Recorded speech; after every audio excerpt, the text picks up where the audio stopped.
伫台中有一间韩国料理餐厅，互民众指控讲，伫食蚵仔时阵呢，夹到刀仔片，虽然无受伤，不过认为讲安尼是伤过悍。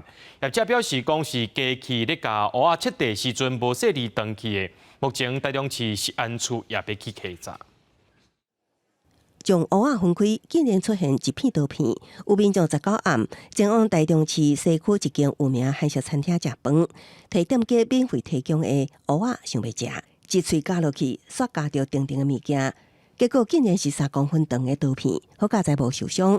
民众感觉真离谱，将影片放上网络。就发现嘴巴一咬，那一咬就咬到很硬的东西，然后把它吐出来。结果我就把它，因为影片我就把它剥开来看，然后发现也是刀片。餐厅业者出面承认过失，强调蚵仔拢是使用食物处理机整齐一碟一碟切，也毋过内底的刀片无有经长期卡伫食材中，处理食材员工无发现，对消费者感觉失礼，除了无收用餐费用，也通知若受伤拢会负责，后续会请员工更加注意这一停，也会重新调整机器。我们的这个芋头哈，它是用机器切的，所以有一个刀片的确断在这个芋头里面，好，那我们也跟他说声抱歉。他当下也跟我们回答说，没事，善意提醒你们一下，希望我们能够留意。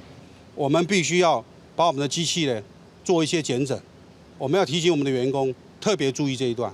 台中市是按照日下昼前往稽查，并无伫现场产品发现物件，也毋过实在无离地顶，餐饮卫生欠点已经要求限期改善。申诉也抽查现场的产品，并未发现有类似的异物。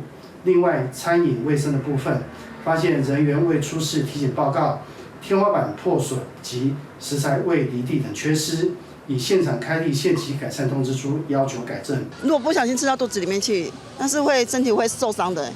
对啊，那是蛮严重的事。其他民众讲，食物件食到刀片，心内会留惊，短期内无法度继续消费。食安处强调，后续也会来复查，那有关无符合规定，会当依时按快开发。记者综合报道。